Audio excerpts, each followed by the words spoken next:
Fala galera, professor Arthur Damasceno na área. Começamos aqui o nosso bate-papo sobre os Estados-membros, né, suas competências, toda aquela parte estrutural. A gente está tratando aí da nossa organização do Estado, a organização político-administrativa da República Federativa do Brasil, e chegou a vez do bate-papo sobre os Estados-membros. Já tivemos um bate-papo bem denso tratando das competências da União, inclusive vendo a participação dos Estados-membros em algumas das competências da União, né? Por exemplo, a competência concorrente, onde nós já temos ali uma atuação efetiva dos Estados legislando, assim como na competência privativa da União, o Estado tem a oportunidade de receber delegação, competência legislativa para legislar sobre aqueles assuntos que foram reservados para a União, assim como também na competência comum. A gente já tratou de tarefas administrativas, os Estados eles já atuam naturalmente juntamente com a União, com os municípios e com o Distrito Federal. Então chegou a vez da gente bater um papinho agora sobre o artigo ou os artigos que tratam genuinamente dos Estados-membros. Bora lá? Vamos começar nossa brincadeira aqui, né? Nossa tela de apresentação e o artigo 25 para a gente começar a brincar. Bom, temos o seguinte: os Estados organizam-se e regem-se pelas constituições e leis que adotarem, observados os princípios desta Constituição. Interessante que esse nosso artigo 25, ele já traz para a gente em seu caput uma informação que a gente também estuda em outro tema do direito constitucional, quando a gente conversa sobre teoria do poder constituinte, verificando inclusive que os estados eles têm autonomia para se auto-organizar, elaborando as suas próprias constituições estaduais. A gente percebe inclusive quando o nosso constituinte trata do estado, ele trata sempre de maneira muito micro, muito pequena, muito pouca, né? Porque o Constituinte originário ele garantiu aos estados uma autonomia, uma capacidade de auto-organização muito grande. Por exemplo, quando a gente trata de competências da Justiça Federal, ou até mesmo aquelas justiças que são organizadas e mantidas pela União, a gente verifica que tudo aquilo que não está previsto expressamente no texto constitucional em caráter residual acaba sendo dos estados. E é mais ou menos assim que a gente também vai se posturar quando tratando as competências, não mais olhando para as atribuições judiciárias, mas as competências do próprio poder público estadual, né? As competências do poder executivo, as competências legislativas do estado, elas também estão no âmbito residual. Porque, de novo, o nosso constituinte originário, esse que estabeleceu essas regras na nossa Constituição Federal, logo de cara, o artigo 25 deu aos estados uma capacidade muito grande de se auto-organizarem. Os estados organizam-se e regem-se pelas constituições e leis que adotarem, observados os princípios desta Constituição. Até vou aproveitar aqui o momento, o ensejo, né? Acho oportuno a gente colocar essa informação e trazer aqui, né? Deixa eu ver. Nesse momento, quando tratando do nosso artigo 25 caput, nós estamos verificando aqui o chamado poder constituinte derivado decorrente. Poder constituinte derivado decorrente. Juntos até o momento, gente? Tranquilão? Então vamos embora. Parágrafo 1º desse nosso artigo 25. São reservados ou são reservadas aos estados as competências que não lhes sejam vedadas por esta Constituição. Esse parágrafo 1º também é bem interessante, né? Porque ele traz para a gente uma informação muito peculiar. Ele já traz para a gente que vai competir aos estados legislar sobre tudo aquilo que a Constituição não o proibiu. Então perceba, a lógica aqui da brincadeira, e deixa eu trazer a câmera para conversar contigo, quando a gente verifica as competências da União, as competências legislativas e administrativas da União, essas competências elas são expressamente previstas no texto constitucional. Nós conferimos isso do artigo 21 ao artigo 24, as competências da União. Nós ainda não conversamos, mas perceberemos que o nosso artigo 30 do texto constitucional, ele também traz expressamente todas aquelas tarefas, as competências destinadas aos municípios. E aí a ideia que a gente precisa ter nesse momento é que se aquele assunto não foi previsto expressamente para ser executado pela União, não foi previsto expressamente para ser executado pelos municípios, essa atribuição ela acaba sendo dos estados. Olha, a gente já vai fazer algumas anotações importantes aqui. Eu separei uma telinha para a gente brincar um pouquinho com um resumo de aula, né? A gente vai trabalhar aqui o resumo de aula. Deixa eu jogar aqui na telinha para vocês. Resumo de aula. Deixa eu ver se está aparecendo. Espera aí. Tá aqui na telinha. Vamos embora? Bom, deixa eu pegar esse nosso artigo 25, parágrafo 1º, e jogá-lo aqui só para a gente fazer um primeiro comentário. Esse comentário que a gente já traz para cá, artigo 25, parágrafo 1º, é justamente sobre a primeira tarefa destinada aos estados e como a gente deve entendê-la. Aqui a gente está verificando a chamada competência residual, que também pode ser chamada em algumas provas como competência remanescente, competência residual ou remanescente dos estados. Essa linha de raciocínio a gente acaba percebendo que tudo aquilo que não é proibido ao estado, tudo aquilo que não foi vedado a ele, passa a ser dele. Então perceba, gente, se a Constituição destinou para a União, se a Constituição destinou para o município, essa competência não pode ser exercida pelo Estado. Mas se porventura aquela tarefa não foi destinada à União, não foi destinada aos municípios, ela passa a ser dos Estados-membros.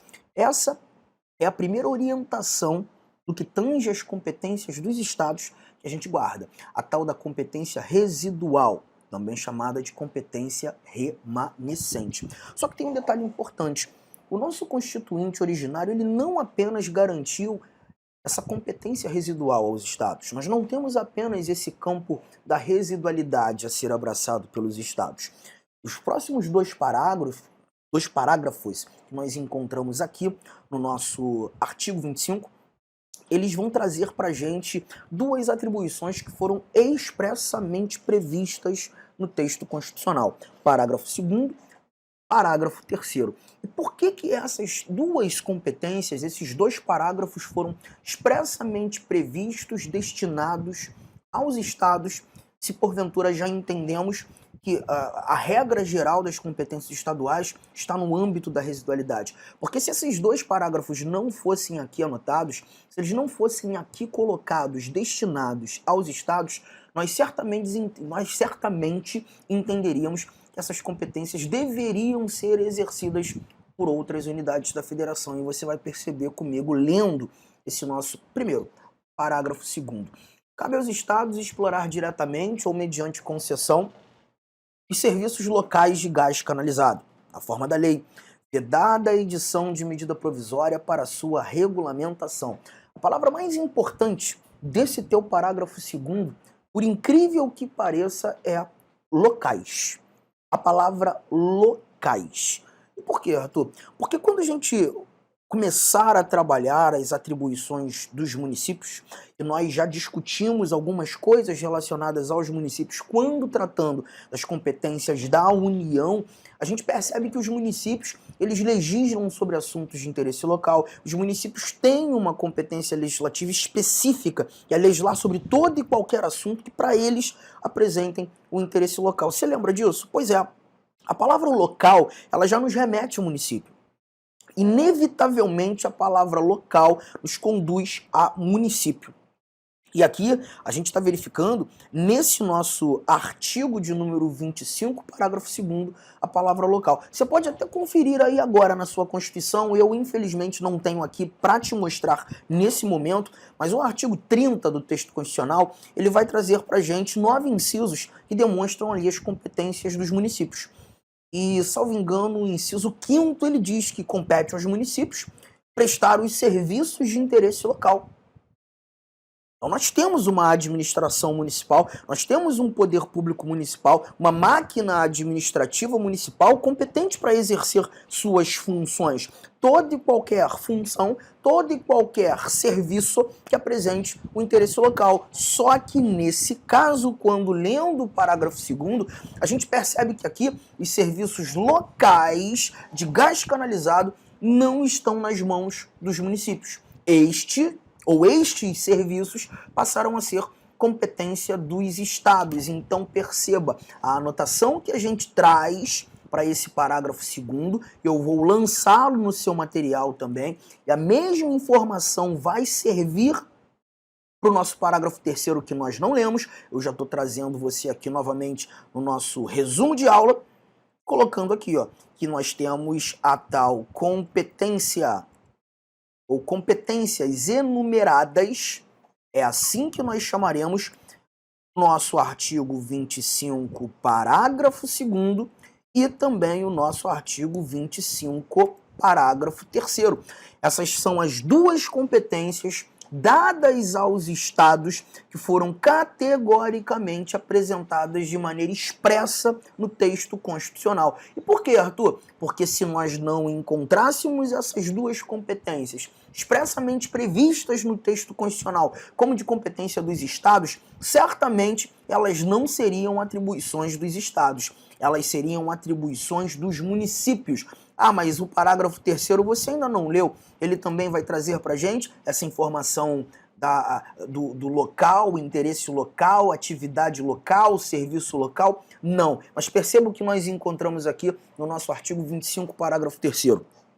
Os estados poderão, mediante lei complementar, instituir regiões metropolitanas, aglomerações urbanas, micro-regiões constituídas por agrupamentos de municípios limítrofes para integrar a organização, o planejamento e a execução de funções públicas de interesse comum. As regiões metropolitanas são aqueles municípios limítrofes, ali que estão localizados próximos ou ao lado, né, do município que se mostra a capital do estado. As aglomerações urbanas, elas são muito próximas com as regiões metropolitanas, mas muitas vezes distantes da capital do estado.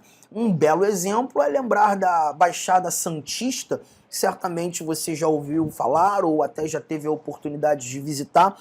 Ali você tem um distanciamento gigante da Baixada Santista da região metropolitana do estado de São Paulo, mas ali você também tem uma aglomeração urbana. E a ideia de aglomeração urbana é você encontrar e enxergar, assim como nas regiões metropolitanas, uma continuidade de urbanização.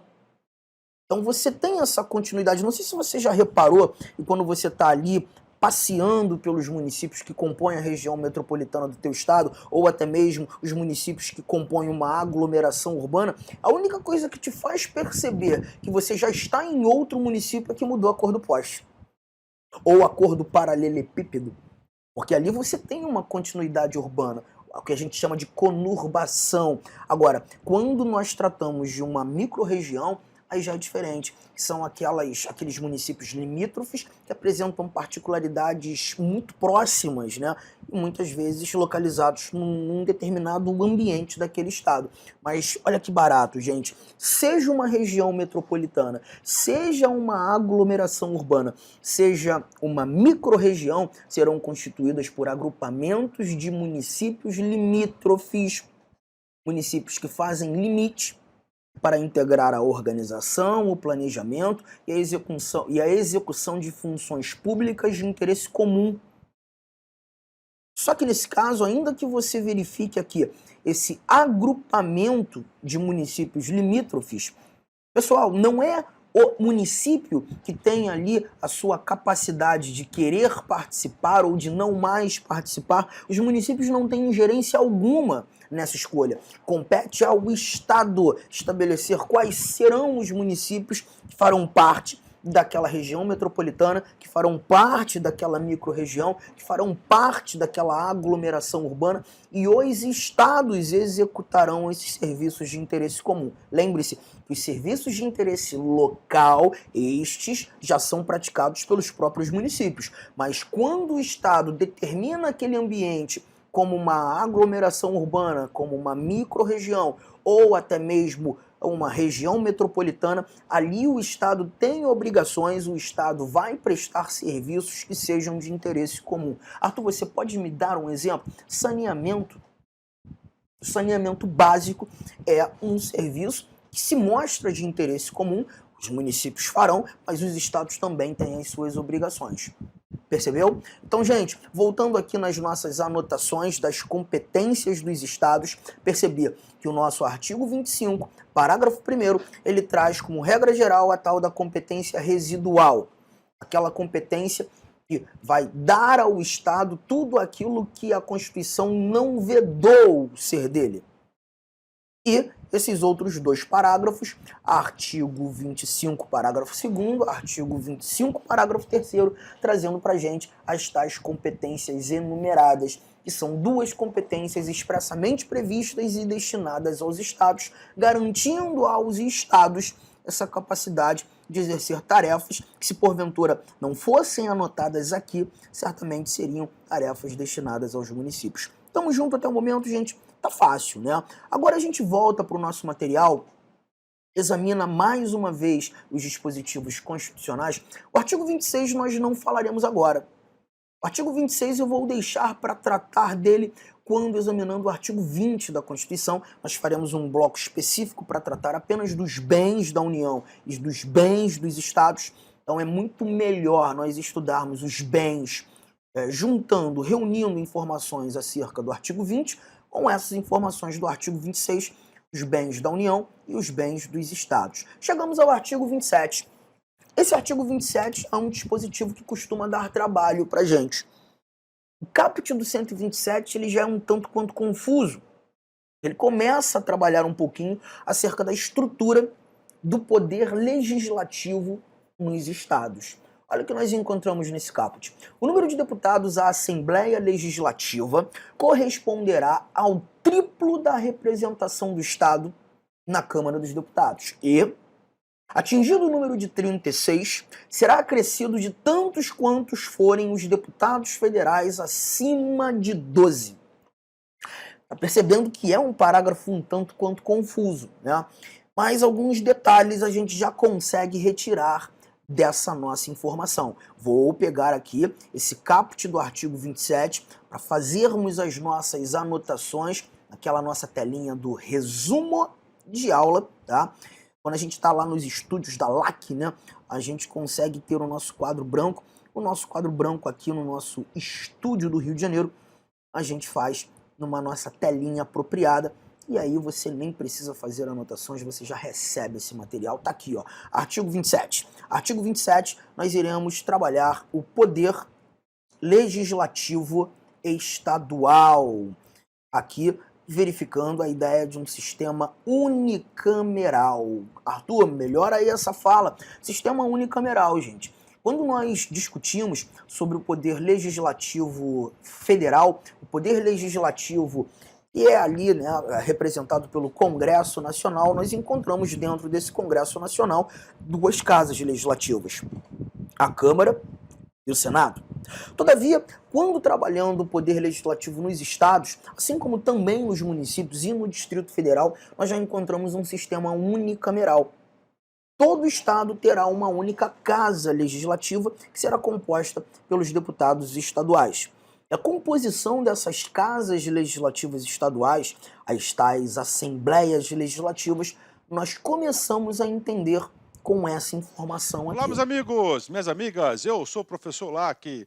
Inicialmente eu peço licença para vocês, eu peço desculpa, pois eu interrompi os seus estudos, mas o propósito desse vídeo no YouTube ele é para divulgar o nosso trabalho, para que o aluno se depare com os nossos professores, com a nossa metodologia. Papo sério, esse curso nosso aqui é super atualizado, ele é ponto a ponto do edital. Esse curso aqui você pode ter absoluta certeza que aqui você vai conseguir adquirir todo o conhecimento necessário suficiente para aprovação. Essa aula representa apenas 30% da aula, 30% da aula. Se você quiser assistir os 70% restante, quer ter o PDF dessa videoaula, se você deseja ainda, tá? Deseja ainda estudar pelo nosso Personal Coach, que é a nossa metodologia, investimento, olha só, super promoção, não tem desculpa, apenas uma parcela de R$ 159,90. Vai ser o seu melhor investimento, vai ser um excelente custo-benefício, a aprendizagem que você vai ter. E como disse, aqui tem um conteúdo necessário para que você seja aprovado no concurso do Tribunal de Justiça do Estado de São Paulo para o cargo de oficial de justiça. Então eu espero vocês aqui na LAC. Valeu, tchau, tchau.